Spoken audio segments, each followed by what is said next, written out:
Selam, geldim. Herkese Mehtap Tarot'tan selamlar. Anlık durumlarda, güncellerde neler varmış? Güncellenen durumlarda tarot kartlarının rehberliğine başvuracağız. Hanımlar, beyler, çaylarınız, kahveleriniz hazırsa kişilik analizine başlıyoruz. Karşıdaki kişinin nasıl düşünceleri, nasıl bir enerjisi varmış? Bize şöyle bir açıklasın kendisini. Venüs, aşk, romantizm, keyifli zamanlar, uyum, barışmak, maddi kazanç, dişil enerji. Biraz büyük geldi, hadi bakayım. Diğer kartlarımızı alalım. Şu an güzel bir Venüs kartını verdi. Akabinde zevkine düşkün olmak, başına buyruk davranmak. Dionysos. Aman okunmaya da okunmuyor bunlara. Yabancı isimleri de koyuyorlar kartlara. Belki eğitimimiz yok, belki dilimiz dönmüyor. Neydi yani? Hatıralar, geçmişe özlem. Vay vay vay. Hanımlar beyler, umarım çayınız kahveniz tamamdır. Şöyle eğlendiğimiz, keyifle zaman geçirdiğimiz bir açılıma niyet ediyorum. Yorumlamaya başlıyorum. Nasıl bir kişi, karakter var karşımızda? Şimdi keyifli zamanları özleyen, artık dayanamayan ve başına buyruk davranmayı da biraz seven. Yani özgürlüğüne düşkün bir karakter var karşımızda. Şöyle bir durum var. Eğer sizin aranızda bir iletişimsizlik durumu varsa barışmak için adım atmayı göze alan bir kişilik var. Keyifli zamanları özleyen birisi. Evet, zevkine düşkün olmak, gezmeyi, tozmayı, keyifli şeylerde bulunmayı, kutlamayı, güzel zamanlar geçirmeyi seven bir karakter var ve sizinle uyumlu olduğunu düşünen, eee romantizmi paylaşmak isteyen bir kişi olduğunu görüyoruz. Burada hatıralar ve geçmişe özlem, demek ki bir blokaj vardı aranızda. Karşıdaki kişiden hamle ihtimalinin olması durumu kartlar aracılığıyla bize iletiliyor efendim. Enerjiler yüksek. Peki. Birazcık daha böyle ilişki analizine doğru gidelim bakalım. Tarot kartları ne rehberlik yapacak? Bize birazcık neler düşünüyor, nasıl bir durumda bunları anlatsın bizlere. Kolektifin en büyük hayrına ama senin adına niyet alıyorum.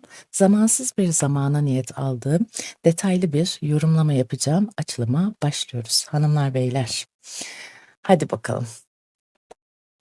Yıldız Hartı. Vay vay vay. Burada emeklerin sonuç vereceğinden bir cömertlik durumu, bir şans durumu var. Bak, bir güven enerjisi de var yıldız kartında. Hayaller gerçek oluyor, zor zamanlar sona erecek, erdirecek olumlu değişiklikler. Ay, konuşturmuyordu beni, heyecanlandım. Tünelin ucundaki ışık. Demek ki bir kararsızlık içindeydi. Artık bu kartı gönderdiğine göre iyi bir iş çıkartacağı, şansın döneceği ve hayal kırıklıklarını birazcık daha onarmaya yakın bir durumda olduğunu söyleyebilirim. Devam edelim bakalım. Ay, Kupa Prensi. Şöyle söyleyeceğim. Bu kişi biraz toyluk durumla beraber bir mesaj, duygusal bir alanda hamle yapma ihtimali çok yüksek. Bak, açık kalpli, deneyimsiz. Yani nasıl davranacağını da çok fazla kestiremeyebiliriz karşıdaki kişinin. Ama anı anına uymadığında belirtiyor.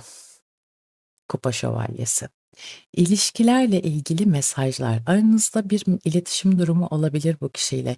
Bir mesajlaşma durumu olma potansiyeli yüksek. Yeni duygusal deneyimler, romantik bir karşılaşma, sosyal davetler ve etkinlikler diyebiliriz bu alanda. Bak, yıldız kartının hemen peşine geldi. Demek ki bu kişinin şu anki gündeminde, içsel dünyasında umutvari bir durum var diyebilirim. Hemen karşısına da gelen bir güç kartı geldi. Şimdi sevecenlikle ifade edilen kişisel güç veya iddialılık enerjisi var burada. Bağışlamaya götüren şefkat. Yani burada güvendiği bir alan var. Senin şefkatine güvendiği bir alan var diyebilirim.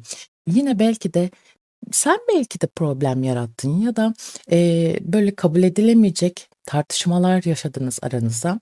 Birbirinize anlayış göstermediniz. Belki de sen yumuşayacaksın. Çünkü aslanı sakinleştiren, duygusal durumları sakinleştirenin bir sevecenlik olduğundan, şefkat olduğundan bahseder. Düşündüğünden daha güçlü olduğunun farkına varmak.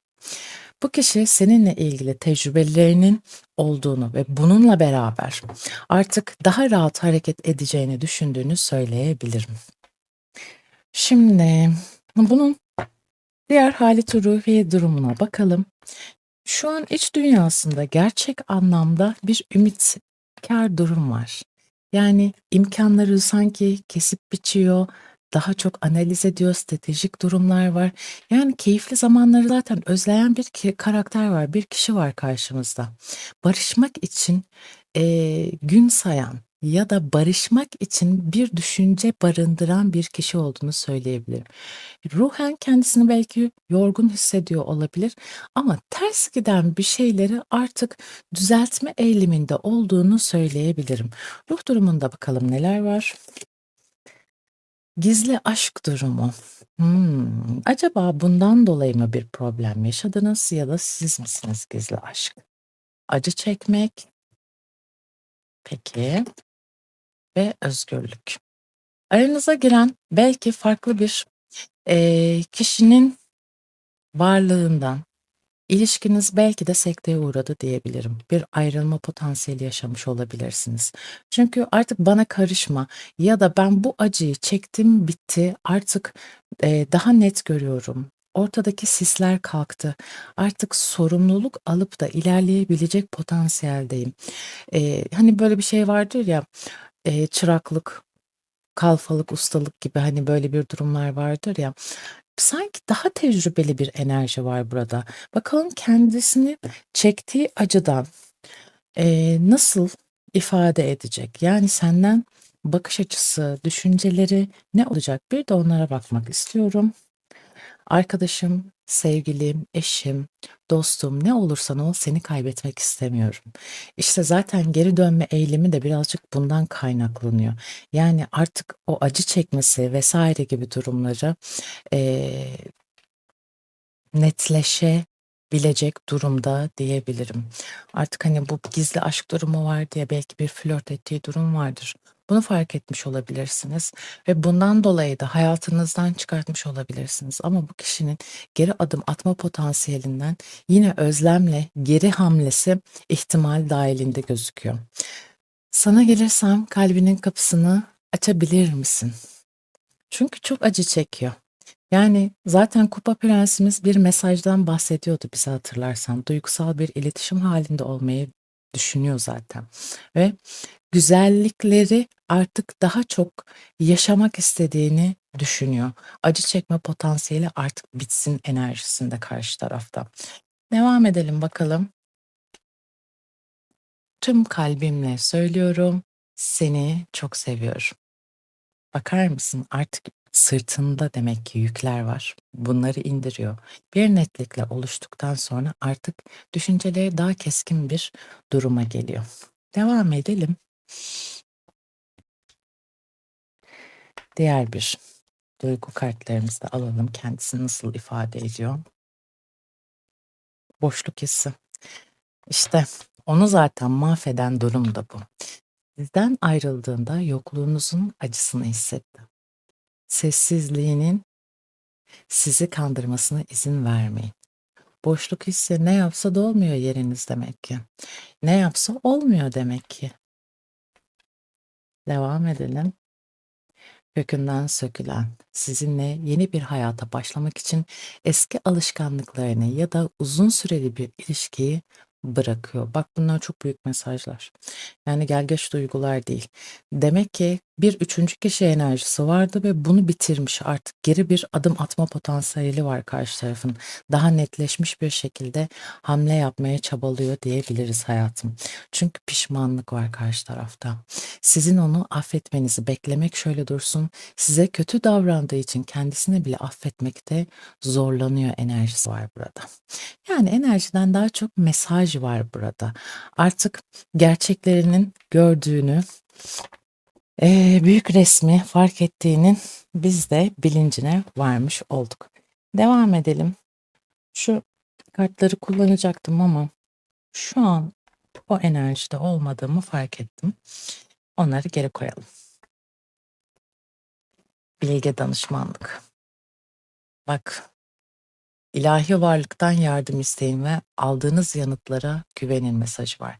Sizin için neyin iyi olduğunu görmek için geleneksel yöntemlere, yeni fikirleri karşılaştırın. Bilge danışman gerçek anlamda artık hesap kitap yapan, daha çok aydınlanan bir durumda olduğunu söyleyebilirim. Devam edelim bakalım. Hımm. Olumsuza odaklanmak. Anlık durumlarda, yani acaba gitsem, hesap yapsam, acaba beni kabul eder mi? Şu an kafasında böyle bir hesap kitap olduğunu söylüyor bize kartlar. İşlerin beklediğiniz gibi sonuçlanmaması, kendini veya başkalarını affetmek, olan her şeyin bir nedeni vardır. Gizli nimetleri görmek enerjisi geldi. Şimdi bizde kupa beşlisi biliyorsunuz bir hayal kırıklığından bahseder ve bir çatışmadan bahseder. Artık karşıdaki kişi pişmanlığı o kadar çok yoğun hissetmiştir ki ne olursa olsun başını yerden kaldıramaz ve birazcık da meydan okur. Farkındaysan resimde bir de ay enerjisi var. Ay bizde neydi? Kafa karışıklığıydı, ikilemdeydi. Bazı yüzleşmeler içsel karmaşalar da aynı zamanda. Olan her şeyin bir nedeninin olması, her şeyin bir sebebinin olması artık bunu nasıl diyeyim, bir maske takamayacağını anladığının enerjisinde olduğunu söyleyebiliriz. Devam edelim bakalım. Burada da bir tılsım şövalyemiz var. Sadık kendini adamış. Hatırlarsan burada Eee, başına buyruk davranma enerjisi vardı ve hatıralar, geçmişe özlem enerjisi vardı. Şimdi burada evhamlı, kendini adamış bir karakter olarak gösteriyor kendini. Ayrıntılara dikkat eden ve mükemmel zamanı bekleyen, uzaktan uzağa seninle, iletişimi takip eden, devam ettiren bir durum var. Belki fake bir hesaptan olabilir ya da iyi misin diye takip eden bir karakter olduğunu görüyoruz burada. Tılsım Şövalyesi'nde azimlilik vardır, inatçılık vardır hayatım. Yani burada, kafasına koymuş, görüşme yapması gerektiğini düşünüyor. Kafasına takmış bir şekilde, "Ben tekrardan bir araya gelmek istiyorum." diyen bir duyguda olduğunu görüyoruz. Devam edelim. Duygusal olarak ruhunda neler hissediyor seninle ilgili bakalım. Affetmek. Takılmış bir durumda. Bu ikinci şans için anladığım kadarıyla kendi kendini yiyip bitiren bir durumda. Tükenmek. Yani hem olacakları çok yoğun düşünmekten hem de ihtimalleri kafasında sürekli döndürmekten o kadar çok yorulmuş ki yani hem ümidini kaybediyor hem de, bir haber bekliyor. Sanki senden bir sinyal gelse, senden bir haber gelse kendisini düzeltecek, kendi enerjisini tekrar toparlayabilecek bir durumda. Ama ortada, işte, o, onun aldatması olabilir ya da senin araya birilerini sokman olabilir. Yani bir ilgisizlik de olabilir. İlla yasak aşk durumu değil. Eee, aradaki frekansı çok bozduğunu gösteriyor bize ve birbirinize olan düşmanlığı nasıl biteceğini söylüyor. Bu düşmanlık aynı zamanda dışarıdan alınan etkiler olabilir. Yani, akıl veren insanların çokluğundan bahsedebilir ya da araya giren üçüncü kişinin ne kadar ilişkiye zarar verdiğinden de bahsedebilir.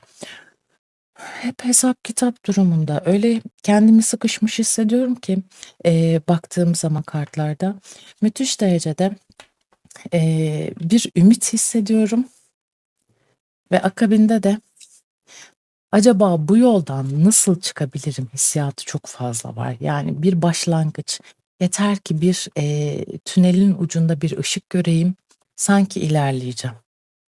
Evet. Zaten bunu bahseden bir kart geldi. Elbet kaos bitecek ve biz seninle yeniden bir bütün olacağız. Aklına koymuş. Seninle tekrar görüşmeyi, yeniden bir bütün olmayı aklına koymuş. Ve bak dediğim gibi ilk adım senden bekliyorum diyor. Yani bir ışık olsa ilerleyebilecek bir adım olacak ama senden çok çekindiği için rahat bir, düşünce durumuna gelemiyor. "Bütün engelleri aşıp geleceğim." Gördün mü? "Bütün olmak istiyorum ama senden bir ışık olsam." diyor, "bütün engelleri aşıp geleceğim." diyor.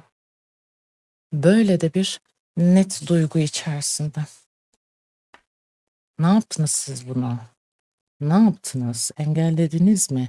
Sopayla mı kovaladınız? Ne yaptınız siz bunu? Devam edelim bakalım. İyileşme. Büyük bir iyileşme döngüsünün sonunda. Geçmişiyle barışıyor ve bağlantısındaki dengeyi geri getiriyor. Bak görüyor musun? Bazı şeyler unutuluyor, bazı defterler kapanıyor olabilir hayatım. Yeni bir bakış açısı, yeni bir bakış açısı kazandı diyor.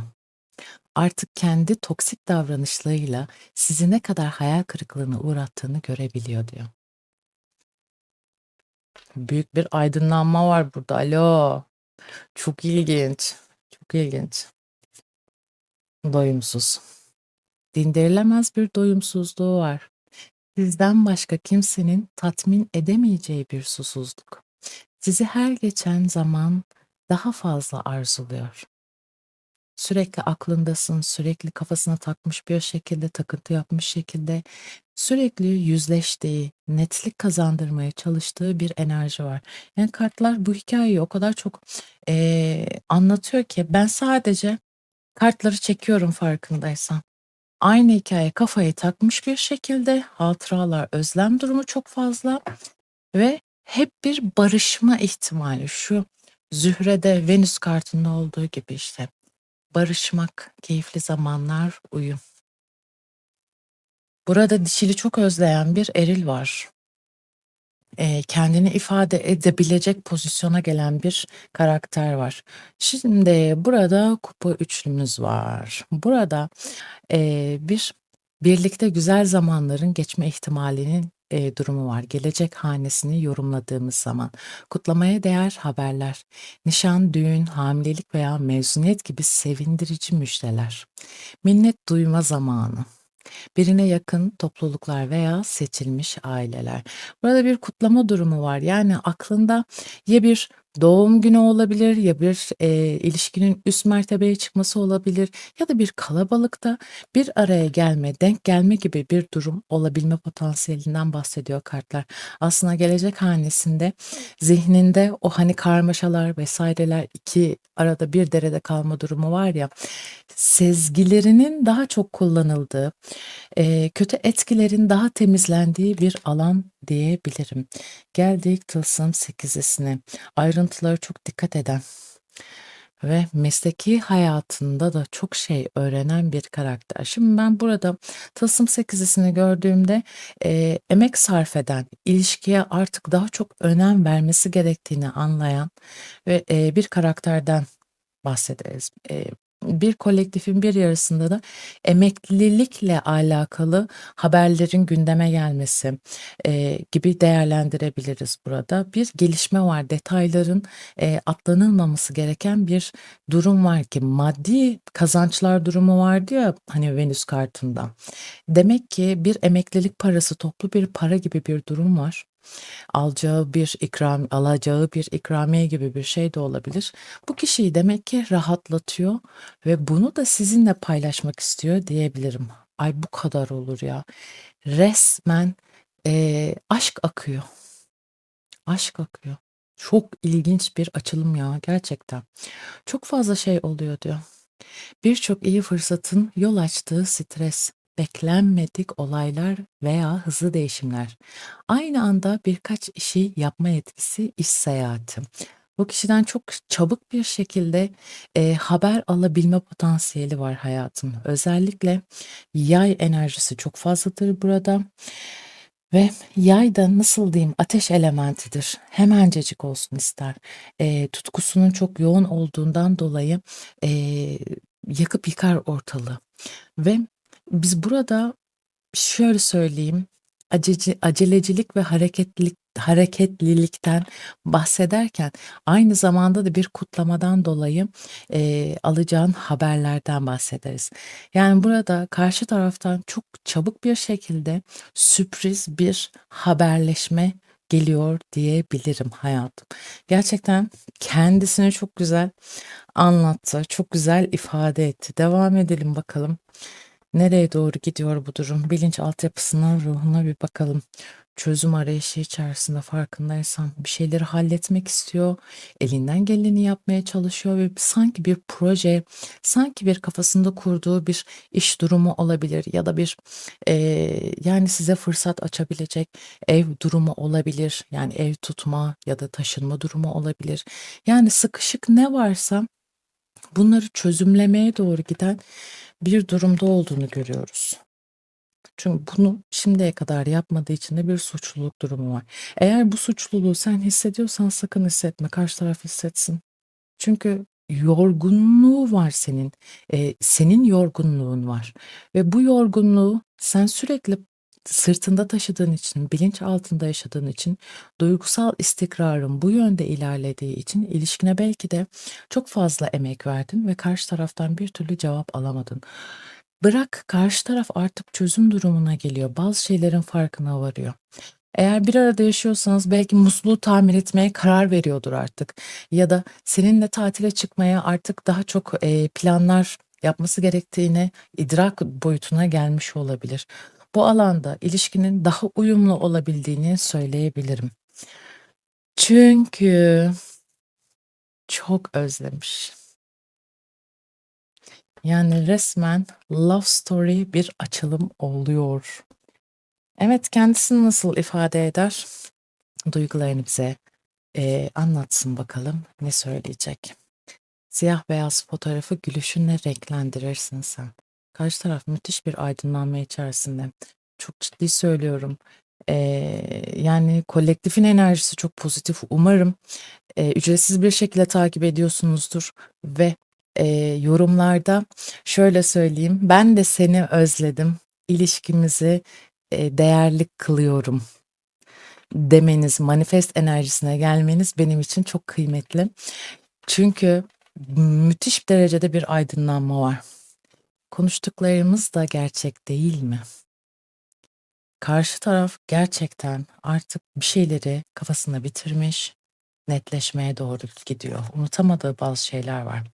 Bazen saçma ve dengesiz davranışlarım olabiliyor. Üzerine alınma, sorun bende.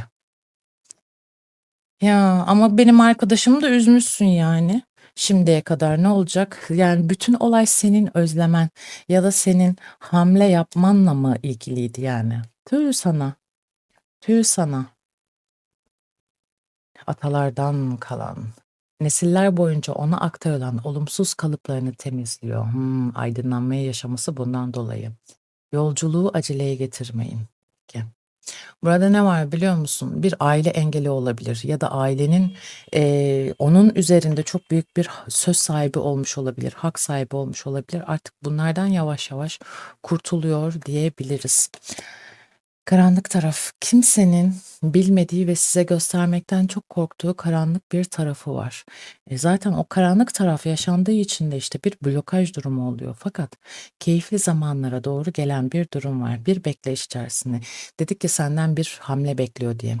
Her şeyde seni arıyor, her yerde seni hissediyor.